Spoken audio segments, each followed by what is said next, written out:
Hi, kindergarteners. I'm Profesora Ruiz, and I'm so happy to be here with you. Today, we will read a nonfiction story, a story with real pictures about how bread was made during colonial times. I will use the details in the text to identify important information. Repeat after me. I will use the details in the text to identify important information. One more time.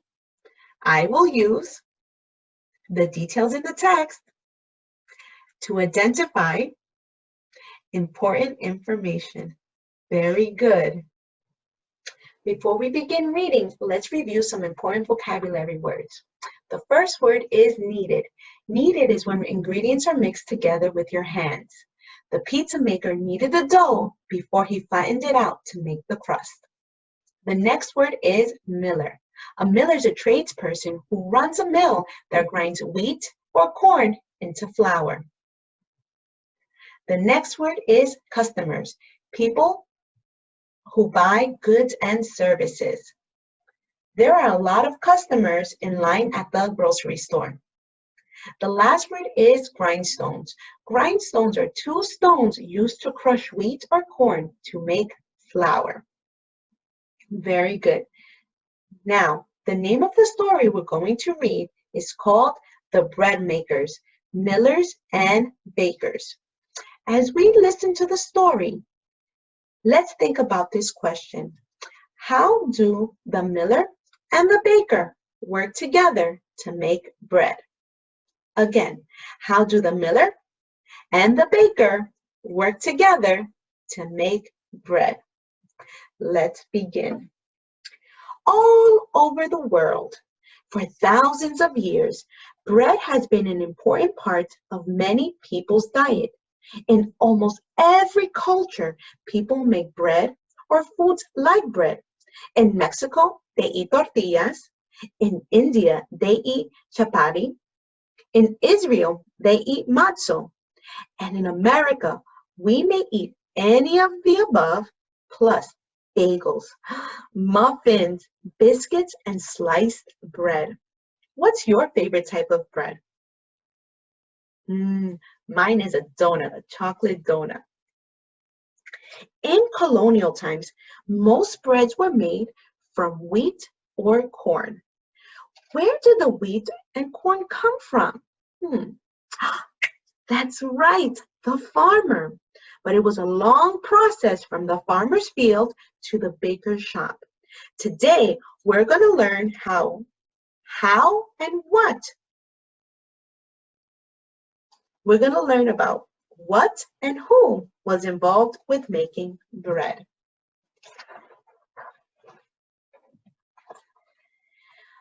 First, the farmers planted his crops of wheat and corn. Then he harvested them or picked them when they were fully grown. Next, the farmer had to separate out the seeds or grains from the plant. Then the seeds had to be ground into flour. A long time ago, people used to grind their own wheat and grains of corn, own wheat grains or corn kernels with big stones called grindstones. Now, turn and talk. From which plant is flour made?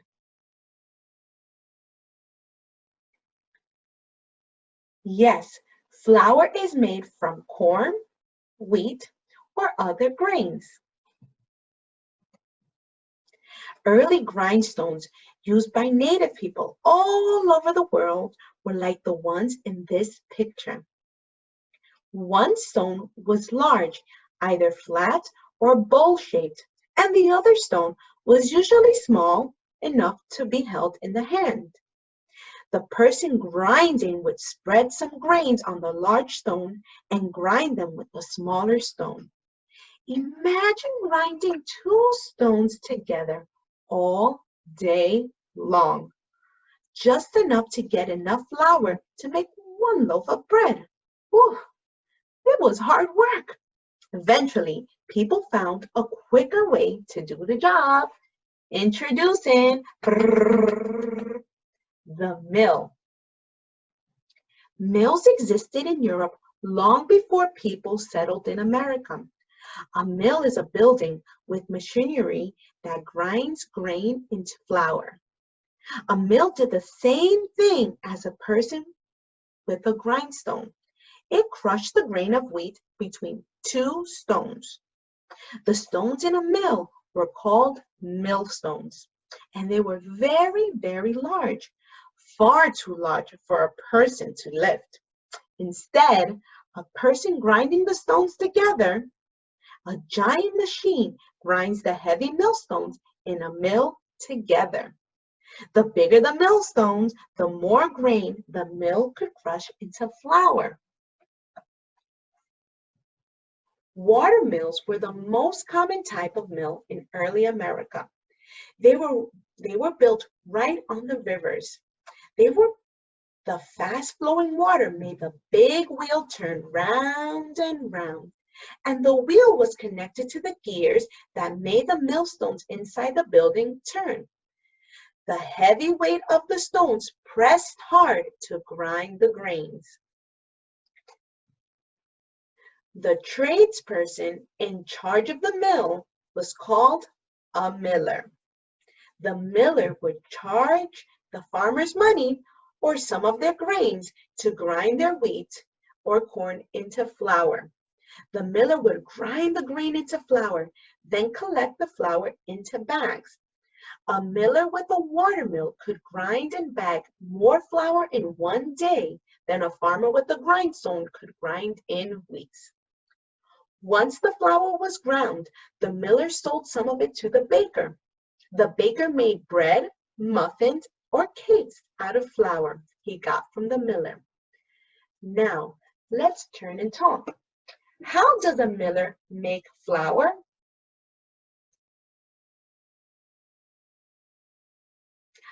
Yes, the miller grinds grain between two grindstones. Remember, the miller is a person who runs a mill that grinds wheat or corn into flour. To make dough, the baker mixed a lot of flour with a little bit of water and a little bit of salt. And he also added a special ingredient called yeast. The yeast made the bread puff up and rise when it was baked. Next, the baker kneaded the dough or mixed it together with his hands. Kneading the dough is like pressing and stretching the dough together lots of different ways to make sure that the ingredients were evenly mixed and the dough has the right consistency or thickness, firmness, or stickiness or texture. Certain kinds of bread had to be kneaded for a long time before the dough was ready to bake. Have you ever kneaded dough or Play-Doh with your hands? I have. So much fun. Next, the baker shaped the dough either by patting it with his hands or rolling it with a rolling pin. You may have used a rolling pin when you playing with Play-Doh or making cookies. Then it was time to put the bread into the oven. In the old days, where ovens were brick or stone structures with a fire inside. When the bread was just the right shade of brown, the baker took it out of the oven and let it cool for a while. Can't you just smell the wonderful aroma? That's freshly baked, warm bread ready to eat. Now, let's turn and talk. How does the baker make bread?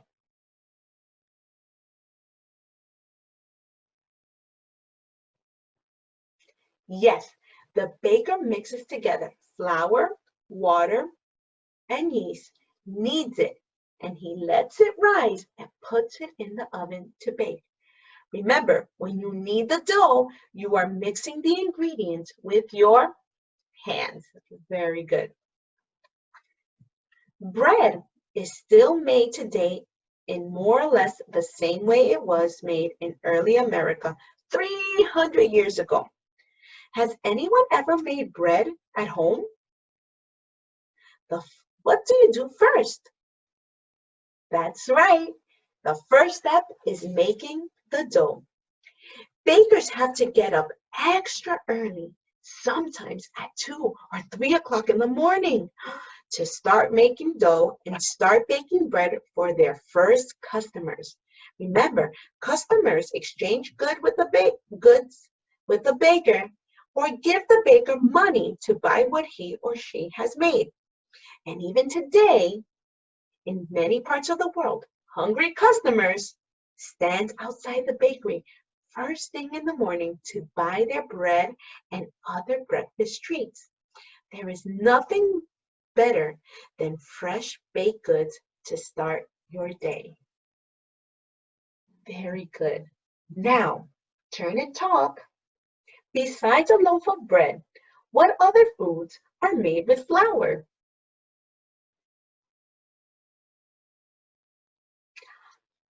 Yes, flour is made with cakes, rolls, tortillas, muffins, donuts, croissants, so many wonderful things.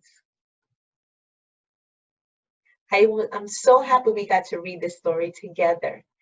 Today, we learned about how the miller and the baker work together to make bread. Remember, the miller grinds the flour and the baker makes the bread, mixes all those ingredients together to make bread. Now, for today on Seesaw, you will review the steps in the bread making process. You will put all these pictures in the correct order by using the numbers 1, 2, 3, and 4. Let's practice. I want to show you the steps on how to make a delicious peanut butter and jelly sandwich. We will put these images in order using the numbers 1, 2, 3, and 4. Let's look at the pictures. First, you get the bread, the peanut butter, the jelly, and the knife. Let's put the number 1. Very good. Now, what part is next? That's right. You spread the peanut butter on the bread. Now, what's next? That's right. You spread the jelly. Now, what's the last part? That's right. Number 4, you put the 2 pieces together and there you go. You made a delicious peanut butter and jelly sandwich. Thank you so much for joining me today in reading this amazing story about how bread was made during colonial times. Have a wonderful day, kindergartners. Bye.